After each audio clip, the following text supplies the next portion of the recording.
of thoughts. First and foremost,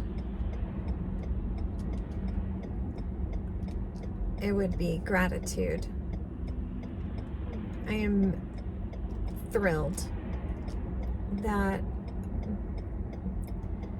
my Nanna, Mary's near-death experience, that it was able to reach the hearts of a lot of people, and really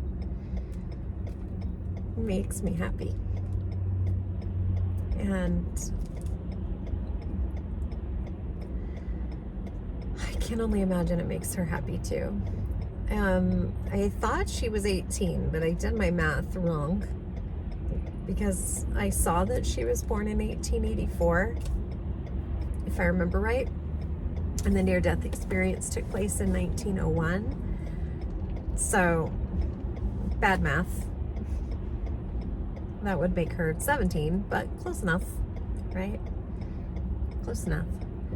Anyway, I'm just thrilled that her story was able to help people, and I know she would be too. Proceed about 4 miles and on I know, I-84 West. Ignore that. That's my navigation talking. I can cancel that.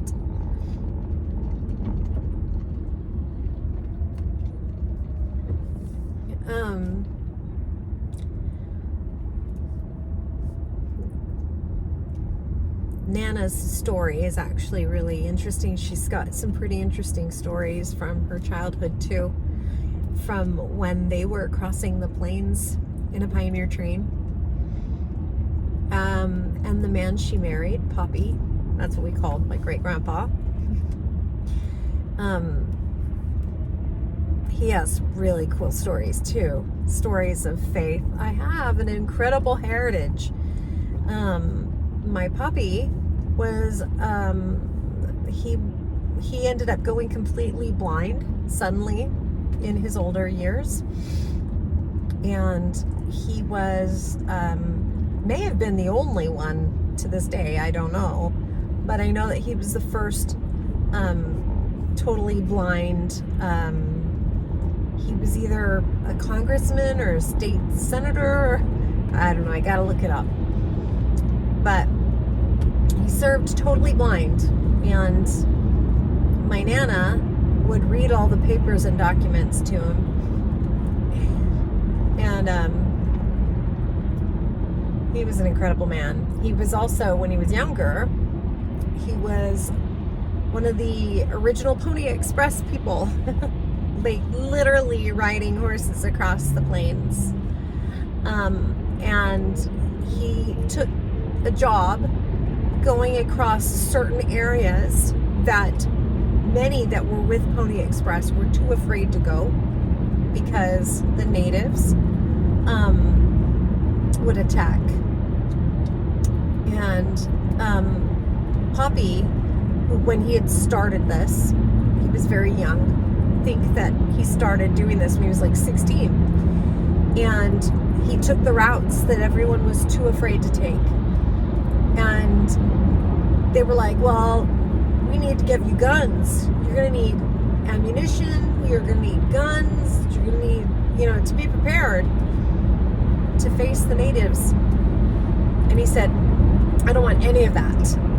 I just want tobacco. I want lots of tobacco. And he literally,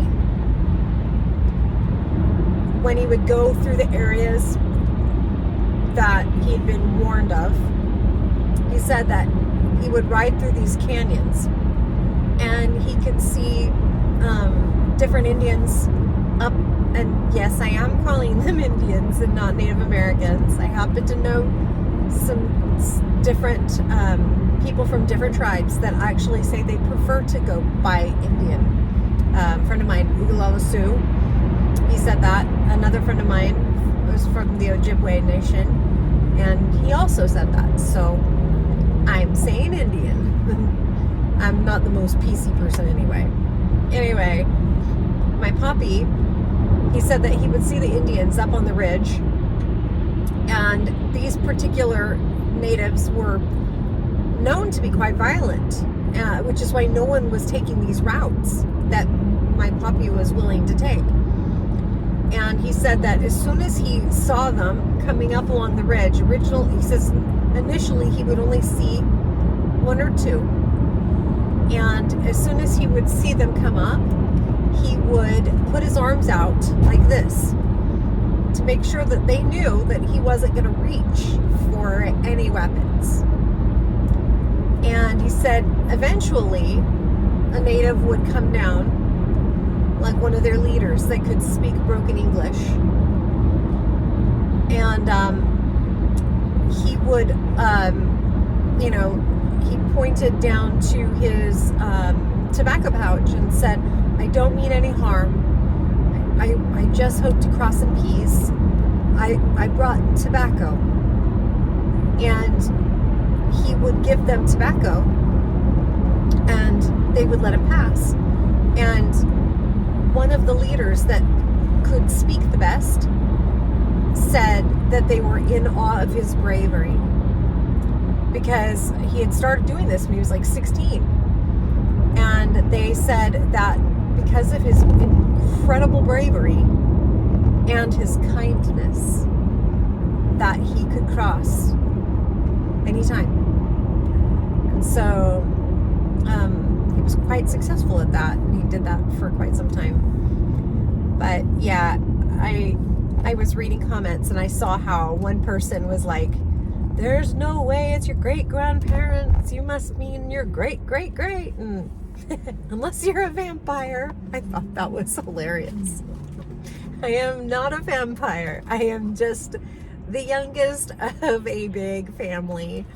I'm the youngest of 9, and my mom had me when she was 42. I cannot imagine having a child in my 40s.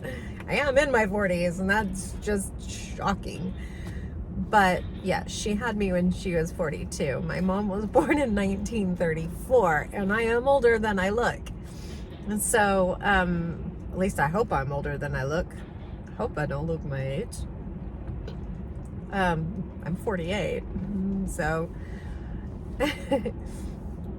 And then my grandfather was born, I think what I said was 1908, and my great-grandparents were born in the 1880s. So, yeah, great-grandparents. But pretty interesting stories. I have very interesting heritage.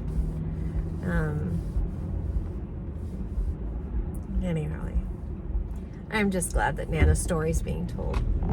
She also was commended for her bravery by some Indians when she was a young girl. That's a different story. Different story, different time. Anyhow,